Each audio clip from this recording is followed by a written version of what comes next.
Greetings, salutations, respect, and love. I am Scott. You are in the Prog Corner, and today I'm ranking the Steven Wilson albums, and I don't have my glasses on, so good thing there's only 8 of them, although I am including the EP. So we're going to be ranking 9 Steven Wilson albums today. You know who he is, obviously. Porcupine Tree, Bass Communion, No Man, yeah, all that stuff. Storm Corrosion. He's just amazing. He is the leading light in our beloved genre today, and rightly so. It could be a lot worse. We could have some clown as our figurehead, but we've got Steven Wilson, so I'm pretty excited about what the future holds for Steven Wilson and for our beloved genre, man. It's great to have a guy like Steven Wilson leading the pack. He's back to the prog rock as he should have never left it, but it was just a quick little diversion for him. But we're going to go through all his albums right now, and we're starting at number 9. And at number 9, you know what it is. It's The Future Bites, man. This was the COVID album that took forever to come out, and, you know, it's not very proggy, and it's got a lot of pop stuff on it. But you know what? It's actually a good record. I did not like it at all when it first came out. Not one little bit, but over time I started realizing, A, this thing is produced like nobody's business, man. It sounds absolutely beautiful.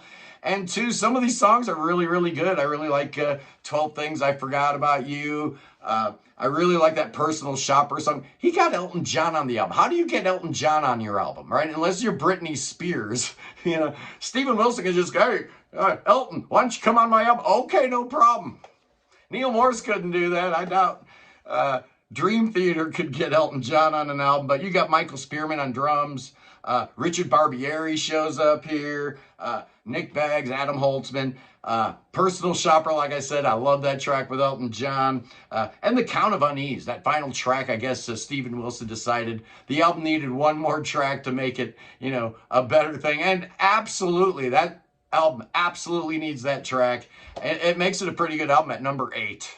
Oh yeah, let's go with To the Bone, the much maligned and despised To the Bone. I like it, man. I always liked it. Unlike The Future Bites, took me a long time to get into. To the Bone I liked right away, and I'm thinking maybe the Andy Partridge co-write, getting a songwriting credit, probably helped ease me into this record, but it's dynamite. You got Nanette Tiab and Sophie Hunger singing on this, David Kohler on guitar, Adam Holzman, Nick Beggs, Craig Blundell, and you even get a Jeremy Stacey sighting. Yes, the great Jeremy Stacey of King Crimson fame. Pariah is a great song.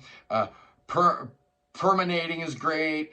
Detonation's a cool song. I love the title track, To the Bone, leading everything off. Yeah, it's not as good as Hand Cannot Erase, right? Obviously. But this here thing is not bad at all, man, and I dig it at number 7. Let's talk about that EP. 4.5 came out after Hand Cannot Erase and before To the Bone. Therefore, it's like between albums 4 and 5. It's almost album length. I mean, it's the same length as Close to the Edge.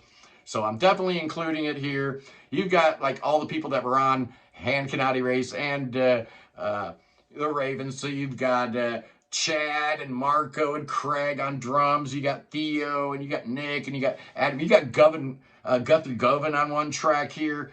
Yeah, you've got a remake of a song from Stupid Dream. You've got Don't Hate Me, really good. My Book of Regrets is kind of like a elongated version of Regrets number 9.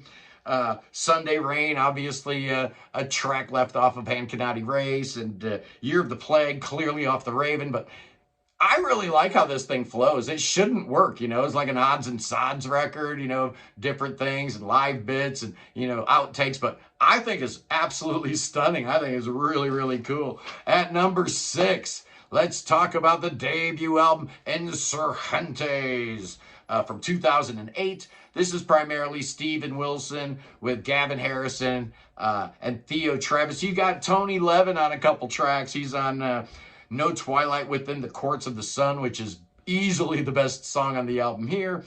Only Child is really good. The album starts out with Harmony Korine, which is a great, great track. A lot of different things going on here. Not all of it, you know, super Porcupine Tree-like. Some of it sounds more like Bass Communion. Some of it sounds like No Man. Some of it sounds like Blackfield, I guess.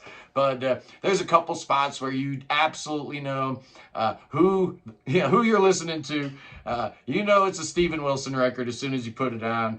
And I dig it, man. I think Insurgentes is a great album. But there's 5 even better, man. The top 5 Steven Wilson albums. At number 5, let's go with the Harmony Codex from last year.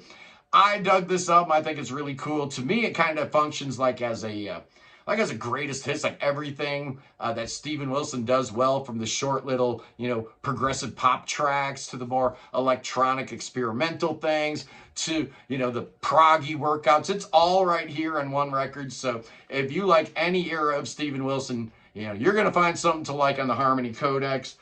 So you've got Adam Holzman, Craig Blundell, Nick Beggs. You even get Guy Pratt. You know who Guy Pratt is, played with Pink Floyd, right? His wife Rodham shows up here. Nanette Tayeb. Great album. Love it. At number 4, it's the new one, man. It's the new one, Overview.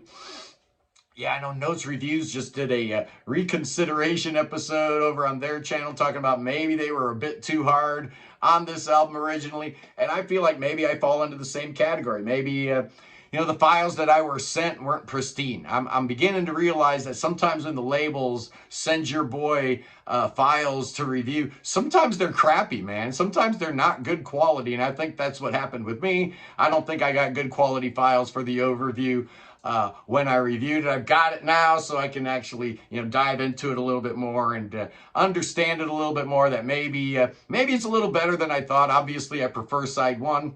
Objects Outlive Us, of course, the great Andy Partridge co-write there. But side 2 is really good too. The 18-minute long title track. Rodham, Wilson back here. Adam Holzman, his son Russell plays drums on side 1. Craig Blundell's on side 2. But really the star of the show on this whole album is none other than Randy McStein, whom Steven Wilson brought into the fold once Porcupine Tree came back, and they needed a couple touring members, and Randy McStein fit like a glove. Absolutely he did. And what a great marriage that is. Steven Wilson and Randy McStein. I am looking forward to seeing what those two cats do together in the future. At number 3. Oh yeah, it's the second album, Grace for Drowning. His first solo album after he put Porcupine Tree on hiatus for a minute. It's a double album. I love this thing. I think it's amazing. It's kind of like the tale of 2 CDs, right? CD number 1 is Deformed to Form a Star. There's some cool tracks on there like Postcard and Remainder of the Black Dog. More like song-oriented type of stuff. But then you get to disc 2. Oh, man. It's a little darker. It's a little proggier. Raider 2 is on there. Come on, man. That's all you need to know. If there's one Steven Wilson track to listen to, if you don't know a whole lot about his solo career, I'd probably go right there to start it off. But Belle de Jour, such a great short little track. Track 1. Grace for Drowning is amazing. I never thought he could do anything better than that, but sure enough, his next 2 were even better. What do I have at number 2? What do I have at number 1? At number 2, I'm going with The Raven That Refused to Sing and Other Stories. It's close though, man. 1 and 2, just like a little hair between them. Oh, you got Marco Minimum, always a good thing. Adam Holzman, Guthrie Govan, Alan Parsons is on here. Theo, Travis, Nick Beggs, Jocko's on here from King Crimson. You got 6 songs, and all 6 are just stone cold masterpieces. And it starts with Luminol. Come on, man. Is there a better song than Luminol out there? Drive Home. Okay. How about Holy Drinker? Okay. How about The Pin Drop? Okay. The Watchmaker. How about that title track? All 6 songs. Absolutely amazing. I love this album so much. Yes, indeed. You know it's number 1 then, don't you? You've been keeping score. It's no big shock. I love this album so much. At number 1, I've got Hand Cannot Erase. Now, maybe The Raven is maybe technically a little proggy or maybe a little bit better as a result, but there is something about Hand Cannot Erase. It is a singularity, man. It's like, every now and then an artist comes with the absolute perfect concept, the perfect songs, the perfect collaborators, the perfect album cover. I mean, look at that album cover. Just stellar. You got Nanette Tayeb. You've got a Guthrie Govan. You got Theo Travis. The usual suspects, right? Along with Adam Holzman, Nick Beggs, Chad Wackerman, Marco Minimum. Oh, and Dave Gregory shows up. Yeah, man. Oh, I love it. I love it. I love how Steven Wilson's got Andy Partridge on a couple songs. He's got, Dave Gregory here, 3 years older. What a track. Oh my God. Perfect Life. Oh, it's so beautiful. Routine, Home Invasion, Regret Number 9, Ancestral, on it goes. It's a perfect album. If I could give an album a higher score than a 10 out of 10, this one certainly does qualify. I'm giving Hand Cannot Erase an 11 out of 10. But anyway, boys and girls, that's my ranking of the 9 Steven Wilson albums. Stay tuned this weekend, Sunday, the Sunday live stream, 11 a.m. Eastern. I've got the one, the only, the Wonder Kid, man, Dominic Sanderson, one of the brightest stars in the prog constellations right now. He's a young cat and he's doing great things. So I'm really, really excited to have him on the show and talk about, the future of prog rock looks super bright with cats like him in it. Anyway, boys and girls, I love you. Peace in the Middle East. Free the Ukraine.